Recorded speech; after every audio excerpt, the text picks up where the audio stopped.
ప్రియమైన వారులారా, క్రిస్మస్‌ను గురించిన సందేశమును విందాం. ప్రభువైన యేసుక్రీస్తు వారి జననము ప్రవచనములను నెరవేరుస్తుంది.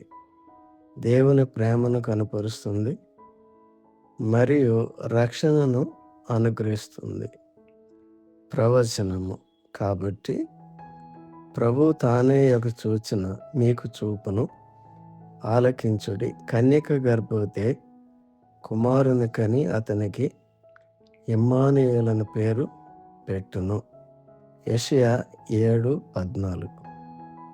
మానవుల ఎడల దేవుడుకు ఉన్న ప్రేమ.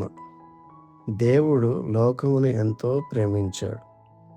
దేవుడు లోకమును ఎంతో ప్రేమించను కాగా ఆయన తన అద్వితీయ కుమారునిగా పుట్టిన వాని యందు అనగా యేసుక్రీస్తునందు విశ్వాసముంచు ప్రతివాడును నశింపక నిత్య జీవము పొందినట్లు ఆయనను అనుగ్రహించెను.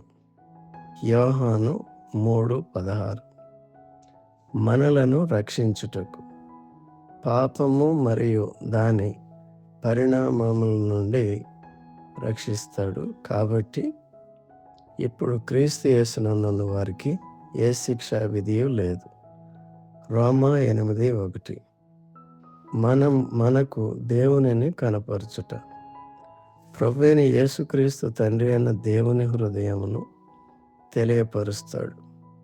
ఎవడైనను ఎప్పుడైనను దేవుని చూడలేదు. తండ్రి రొమ్మననున్న అద్వితీయ కుమారుడే ఆయనను బయలుపరచెను. యోహాను సువార్త 1:18.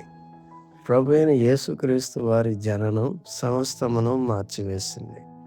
కాగా ఎవడైనను క్రీస్తునందున ఎడల వాడు నూతన సృష్టి, పాతవి గతించెను, ఇదిగో క్రొత్తవాయెను.